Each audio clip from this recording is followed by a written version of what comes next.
Voyez les amis, je vous le disais hier. C'est très clair aujourd'hui pour dire il faut surtout pas avoir de masque pour le grand public, ça n'a pas d'intérêt et c'est même presque faussement protecteur. J'ai toujours plaidé pour l'accès au masque grand public.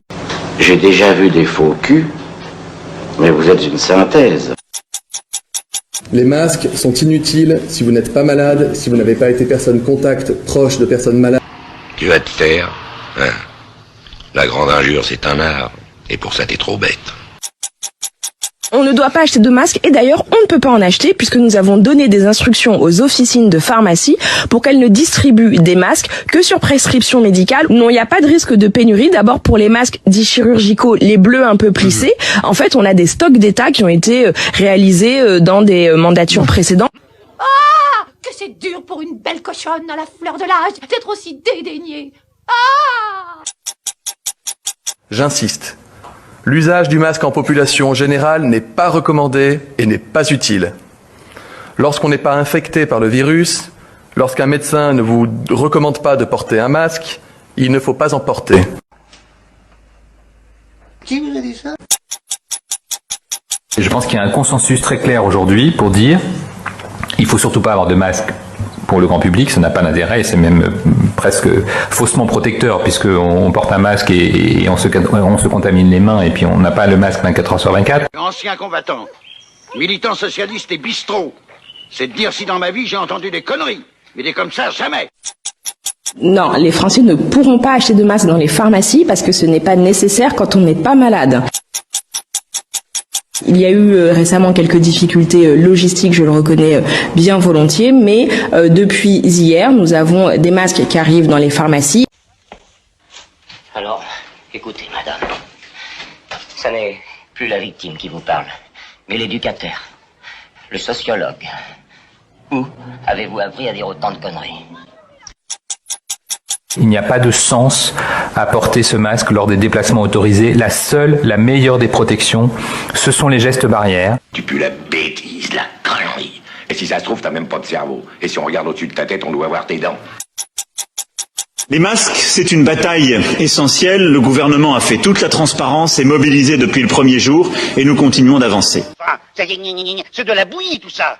C'était pas mauvais, c'était très mauvais. Voilà, exactement. Nous encouragerons effectivement le grand public, s'il le souhaite, à porter des masques, en particulier ces masques alternatifs qui sont en cours de production. Je pense que quand on mettra les cons sur orbite, t'as pas fini de tourner. D'abord, il n'y a aucune décision de recommandation de port du masque, ni obligatoire, ni recommandé, en tout cas à ce stade, pour la population générale. Vous savez quelle différence il y a entre un con et un voleur ? Non. Un voleur, de temps en temps, ça se repose. L'État, à partir du 11 mai, en lien avec les maires, devra permettre à chaque Français de se procurer un masque grand public.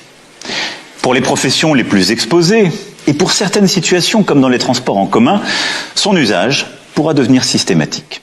La connerie à ce point-là, moi, je dis que ça devient gênant. J'ai toujours plaidé pour l'accès au masque grand public. Écoute, on te connaît pas. Et laisse-nous te dire que tu te prépares des nuits blanches, des migraines, des nervous breakdown, comme on dit de nos jours. Le port du masque sera rendu obligatoire dans tous les transports. Les scientifiques eux-mêmes ont évolué. Au début, beaucoup nous disaient que le port du masque en population générale n'était pas nécessaire, que le risque du mauvais usage était supérieur aux avantages espérés. Et nous l'avons répété. Et je l'ai dit. Les tourmenteurs d'anciens, je les étrille, je les pilonne, je les émascule, je leur réduis la tête. Disent aujourd'hui, parfois les mêmes, qu'il est préférable dans de nombreuses circonstances de porter un masque plutôt que de ne pas en porter, et il me revient donc de le dire, et de faire en sorte que cela soit possible. À quoi je le reconnaîtrais? Un beau brun, avec des petites bacantes grands, l'air con. Ça court les rues, les grands cons. Oui, mais celui-là, c'est un gabarit exceptionnel. Si la connerie se mesurait, il servirait de maître étalon. Il serait à Sèvres. Bon, je récapitule dans le calme. On la débusque. On la passe à l'acide. On la découpe au laser. On la dissout et on balance ce qui reste dans le lac d'Auménil. Hein? C'est vrai, mais je vais dire même avec toutes ces erreurs qui ont été faites par les guignols, je suis quand même confiant parce que est-ce que vous connaissez un truc fabriqué en Chine qui dure depuis plus de 3 mois? Moi, j'en connais pas. Tous les jouets de mes gosses fabriqués en Chine ne marchent plus. Le poisson qui se baladait en s'allumant toutes les couleurs et tout, ne marche plus. La tablette ne marche plus. Plus rien ne marche des jouets chinois. Il n'y a pas de raison que le virus il continue à marcher au-delà de 3 mois. Bisous.